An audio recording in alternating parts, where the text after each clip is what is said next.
ಸರಿ, ನಮಗೆ ಗೊತ್ತಿರೋ ಯಾರೋ ಒಬ್ಬರು ತಪ್ಪಾದ ದಾರಿಯಲ್ಲಿ ಹಣ ಸಂಪಾದನೆ ಮಾಡ್ತಿದ್ದಾರೆ ಅನ್ನೋದು ನಮಗೆ ಗೊತ್ತಾದರೆ ಒಂದು ನಮ್ಮೊಳಗೇನೆ ಅವ್ರನ್ನ ಬೈಕೊಳ್ತೀವಿ, ಇಲ್ಲಾಂದರೆ ಅವ್ರ ಬಗ್ಗೆ ನಾವು ವರಿ ಆಗ್ತೀವಿ. ಅವರು ಲಾ ಆಫ್ ಮೈಂಡ್ನ ನೆಗೆಟಿವ್ ಆಗಿ ಯೂಸ್ ಮಾಡ್ತಿದ್ದಾರೆ. ಸೊ ಅದೇ ಲಾ ಆಫ್ ಮೈಂಡ್ ಅವ್ರಿಗೆ ಕೊಡಬೇಕಾದ ನೆಗೆಟಿವ್ ರಿಸಲ್ಟ್ನೂ ಕೊಡುತ್ತೆ.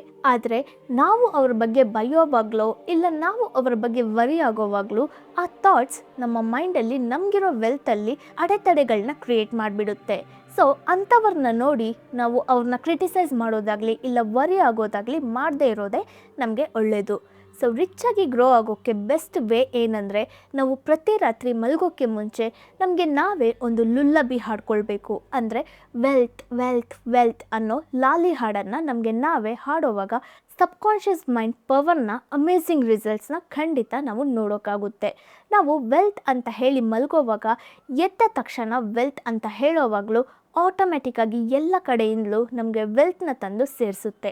ಸೊ ಈ ಚಾಪ್ಟರ್ನ ಸಮ್ಮರಿ ನೋಡಿದ್ರೆ, ಅಫರ್ಮೇಷನ್ಸ್ ಪಾಸಿಟಿವ್ ಆಗಿರಬೇಕು, ಮೆಂಟಲ್ ಕಾನ್ಫ್ಲಿಕ್ಟ್ ಇಲ್ಲದೆ ಇರಬೇಕು, ಫ್ಯೂಚರ್ನ ಬಗ್ಗೆ ಭಯ ಪಡದೆ ಇರಬೇಕು, ಹೊಟ್ಟೆ ಕಿಚ್ಚು ಇಲ್ಲದೆ ಇರಬೇಕು, ಜೆಲಸಿ ಫೀಲ್ ಆಗಬಾರ್ದು.